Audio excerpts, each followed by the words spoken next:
Wait, how you do it? Watch this. Okay, alright. Hey, watch this. Oh, bet, watch it. Y'all gonna love that. Yeah, that's it right now.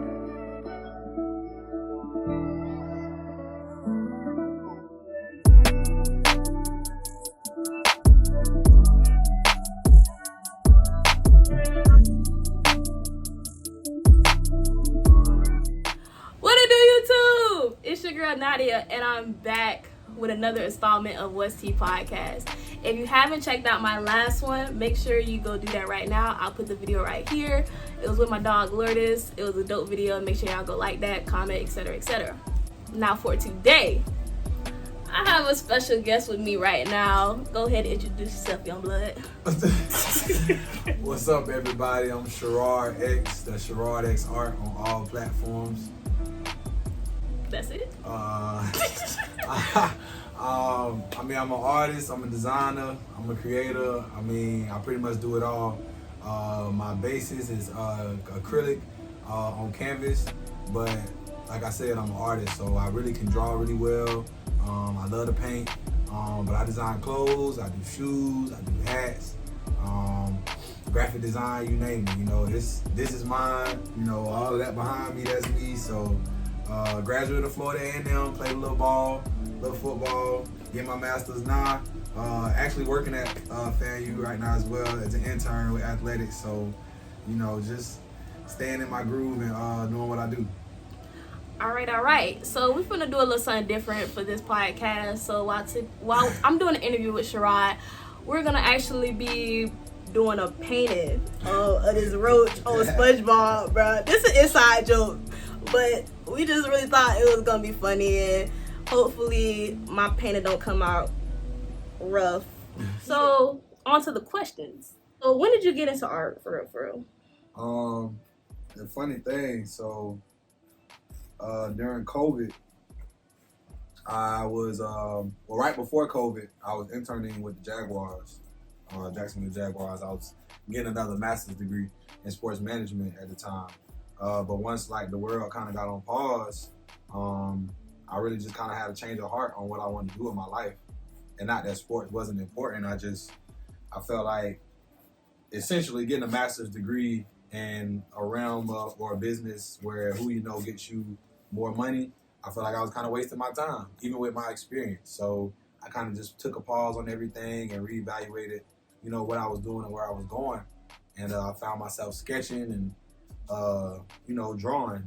And it kind of just, I mean, sports was kind of filling a hole that I had, you know, on my personal side. So art just kind of picked up what sports left off. So yeah, that was about 2020, February 2020. I started drawing and painting for real. So with art, it comes influence. So what inspires you? Man, everything. I've been putting ideas from like patterns I see outside, like people's clothes, like just everything. I see the art and the creativity and so much more in the world because my perspective has kind of been altered now that I'm, you know, quote unquote an artist. So I see everything differently now. So I just kind of pull and take from what I like or what I see that I can kind of not mimic, but make my own, you know. So I really pull inspiration from people, from different artists, you know, looking at different art. I follow everybody that follow my art page, I follow them back, but I actually go through their page and just see their style, see their designs, not compare, you know, more so contrast, like, oh, I don't really do art like this, but it's tough. Like, man, this ain't even my realm. So kind of like a football player to a soccer player. Like their body shape, like their whole structure and game is different. But when you go to see their respective sports, it's like, man, they really out here running for a whole hour. But man, they really out here making these hits. So it's just kind of like having that respect for different crafts. Okay. So how has like your art style developed over these years? Now that is a good question because it's been like it's been really, really rapid. I ain't gonna say easily inspired, but when I like something, or like when I feel like I can really, really do something, I feel confident in something, I'm gonna go, full force at it until I feel like I've gotten it well enough. So my style,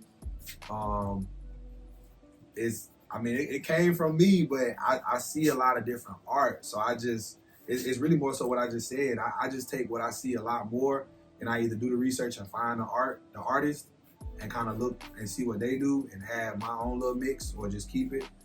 Or,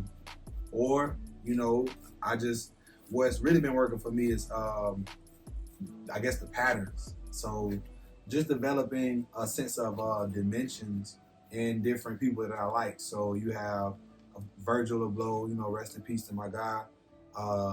Basquiat is a great. I love his, like, the colors that he uses. Another person, King Saladin, that he is killing the game right now. And then my frat brother, Elijah Rootman, like, Fix My Soul, like, just the way that each of those artists kind of has their own recognizable style inspires me to make sure my style is indistinguishable between other people's styles. Like, oh yeah, that's Sharard, that stuff. I know his stuff. So, just kind of finding people that I look up to and styles that I like and making them my own. Okay. Yes, I forgot one more, man. My guy, Art of Mir and Duga Art, man. They stuff go crazy. Oh man, yeah. Art of Mir, he's a FAMU alum as well, bro. In, like, New York with it. Duga Art, like, he paints live, and his stuff is just untouchable, And then last one, Rachel Motley, she fired. She can go to Howard. But what was the question? What does your art represent? My art represents. My art is very important. I feel like it represents the underrepresented. I feel like all of my art speaks to Black people. It is more, not less, just Black affirmations of characters, recognizable situations, and recognizable figures. A lot of time in modern or fine art, you don't see a lot of representation. Even, I remember, like, a year or two ago, there was, like, a viral picture of, like, a Black baby in the fetus picture, and it's just like, you've never seen that before. And it's like, yeah, because that representation has never happened. They've never put anybody in charge of that. So I kind of just want to have that same type of pull or instance when it comes to my art. It's just like, representation matters a lot more than people may realize, and that Black fetus is a great example of it, because even, as it went viral, a lot of people, old, young, didn't matter what generation, had never seen anything like that. When I tell y'all, Sharard is the busiest person I know. Like, this dude does literally everything. Work, art, just handling his business and everything. And that's what I really admire, like, that about him. So the question is, how do you balance everything? How do you balance work? How do you balance being an artist and your business? Honestly,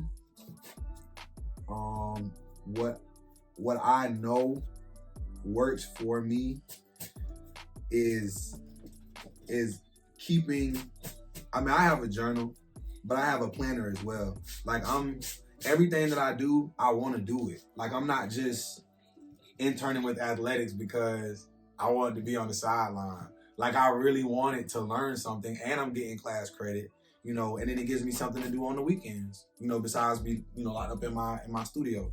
So, it's purposeful. So when I do it, I might be tired some days, but it's one of those things you just kind of make time for. Just like, we all have our personal activities that no matter how much we get paid, we're gonna make sure we got money for this.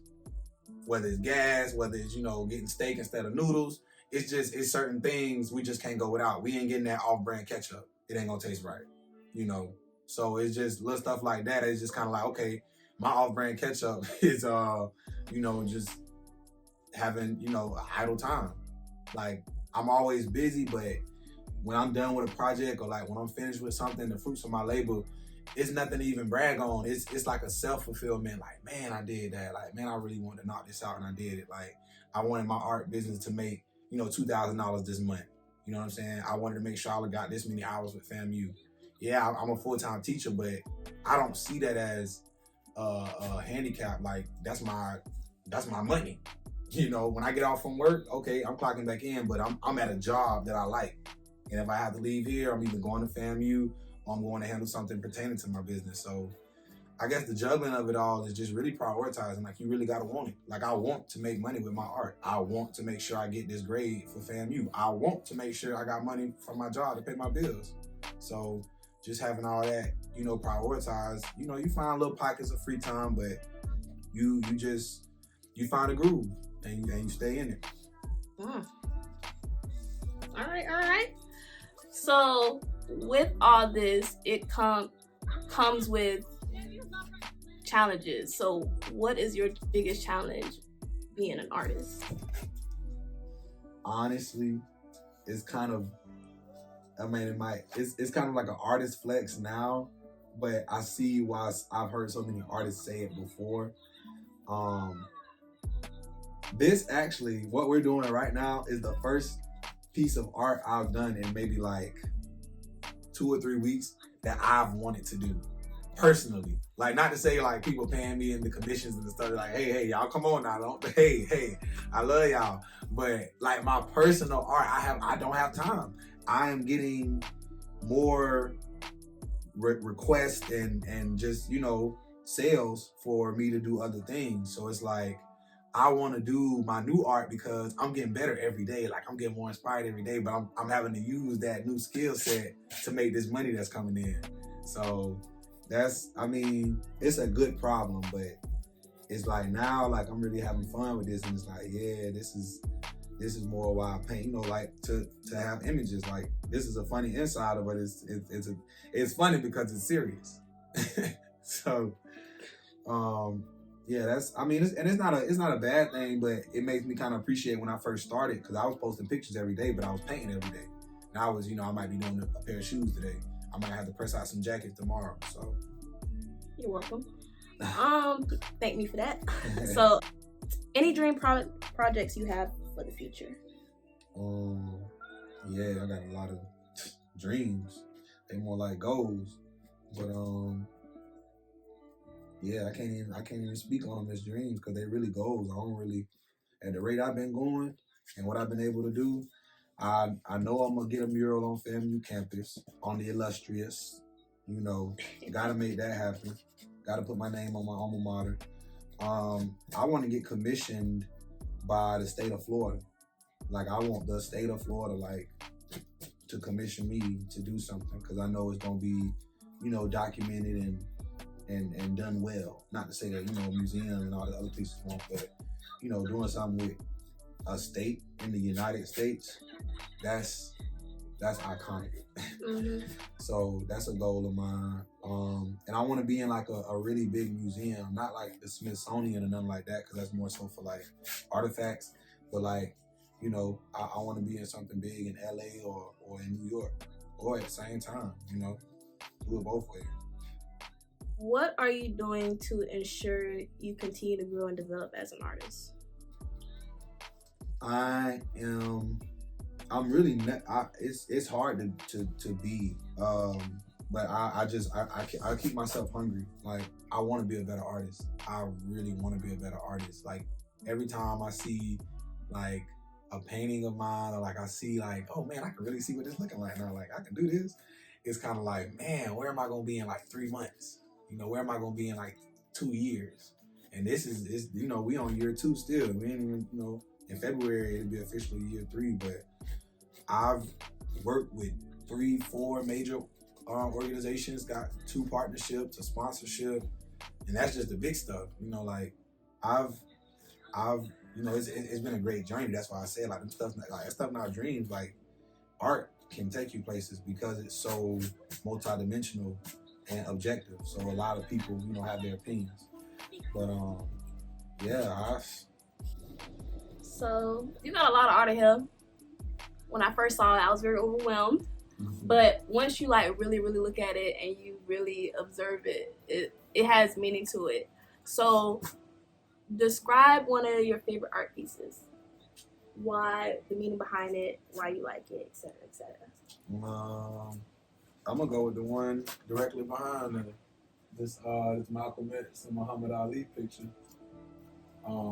It's called Brothers Keeper, and it's the title, and I like it because it's one of my most famous pieces and awarded as well. But it was when I really took a step as an artist that was like, he for real. Like he know what he doing now. I really got into color mixing. I really got into tones. I really got into my style of kind of the stained glass. It's a lot more detailed than what I've been doing more recently, but that was my first time doing it. I was just, trying it. But the textures and it's just, and that's not even the original. The original piece is sitting in the mayor's conference room down in City Hall right now, the state capitol. Been there since June, I think, or April or June. One of those months. Gonna be there throughout next year on display. Got honorable mention in the Creative Tallahassee exhibit. But yeah, I was selected to be in City Hall. But like just past that, like it's one of my most sold prints. I live with the piece because what Malcolm and Muhammad had was what a lot of Black people have now, and it kind of fizzles out the same way, like through differences from outside sources versus the overall brotherhood that they had amongst each other. So I feel like that's why the piece resonates with everybody, and that's why it was selected to be where it is and has remained. But yeah, I just really, really love that piece, and it kind of gave me like a launching point to really not corner myself to say like I just do graphic art. Like no, I do fine art. My art is in City Hall. My art, the mayor looks at it every week. Who's to say I can't be in a courtroom? Who's to say the state won't? So just having those confirmations and having something tangible to lean on. Because I like the piece anyway, but it feels good to talk about it. With Malcolm X being one of your greatest idols, do you live by any quotes that motivate you? I mean, honestly, it was education is the passport to the future, for tomorrow belongs to those who prepare for it today. But as of lately, just with me being an educator, I feel like there needs to be a bit more urgency, even amidst quotes like that. Not to say Malcolm wasn't, refined when he said that, but I think one of his best quotes that I like to really adjust anything that I do by is by any means necessary. And I mean, it may come off or sound a little extreme, but what we go through and are subjected to in America as Black people, people of color, whatever you want to associate yourself as. If you have melanin in your skin and your hair defies gravity and grows upward, what you are subjected to in this country is psychologically just, it's extreme. So I feel like by attaching by any means necessary on to anything that you may need to accomplish, you're actually just equaling the battlefield. Because what's been happening to you, your ancestors, and unless you do something about it, what's going to continue to happen is extreme psychological warfare amidst modern warfare out here in the street. But don't get me so far. Oh, do you have any advice for future artists, the people that are getting into it? What advice do you have for them? Stay original. I'm really tapping into a lot of different elements that I'm doing now. But even in my own art, a lot of my mentors who aren't artists, like they're just, people that have really watched me grow and know what to say to me to get me going. We're not, some of them are artists, but, they always tell me to keep my own style, to not, mimic Virgil too much, Don't look like a Basquiat, look like Sharard. People need to know your style. You need to make your mark. So, believe in what you're doing. If you have refined it, if you have tried it and it's true, and it's tough, be that rapper out there on the street trying to give everybody their mixtape. Kodak Black used to be up here all the time, handing out his CDs, shooting music videos. And now everybody got their hair like the man. Everybody. Let me drive the boat. You know, Tide. They did, like, come on, man. That's impact. That's influence. And that was when he was a teenager. You know, that's different, but he stuck to his sound. He knew what he was doing. His music, Get 'em Black, still sound like what he just dropped. KTB. It just sounds like he's progressed. So if you know what you're doing is for real and you worked on it, stay true to it, because somebody's gonna respect it one day, and that somebody can be the first somebody that sparks everybody. Like, oh man, that's hard. Where you get that at? It's like, man, I've been making this, but it's like, yeah, but not somebody else got it on it. You know, they wore it better. Or I like the way they hang it up in their room. I like the way they describe it, but that's all it takes. Especially, you know, this the viral.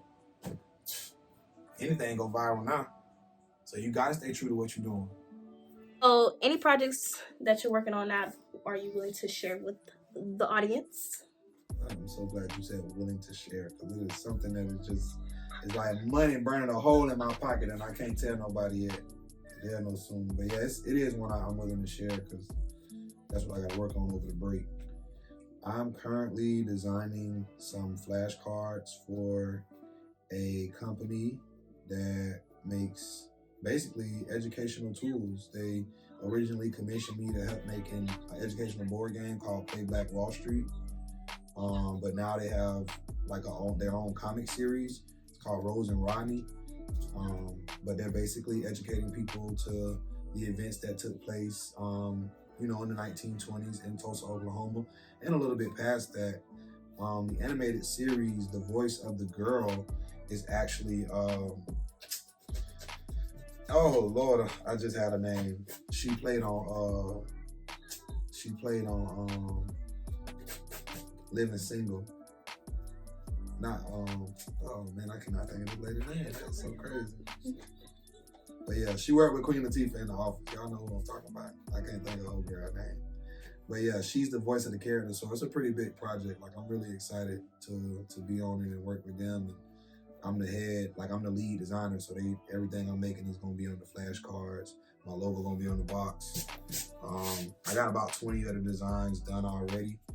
I just gotta wrap up like the last 10, and I'll be on my way. Other stuff to do, you know. But yeah, I'm really excited about that. I'm actually going to LA when they come out for the drop and all that.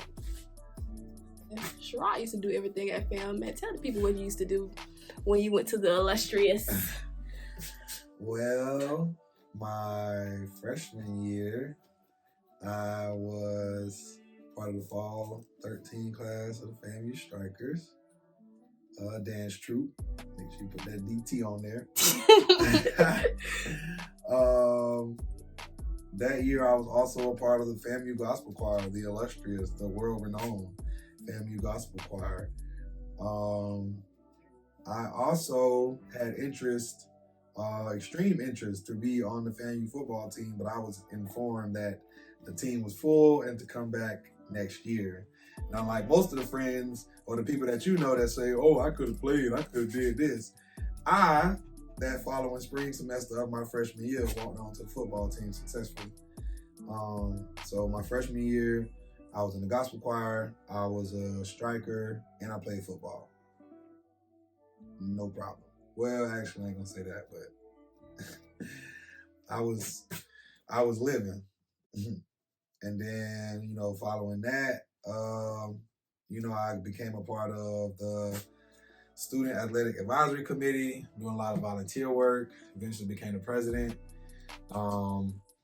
And following my last year of playing football, I had the opportunity to become a member of the infamous Beta Nu chapter of Alpha Phi Alpha Fraternity Incorporated. Shout out to the bros.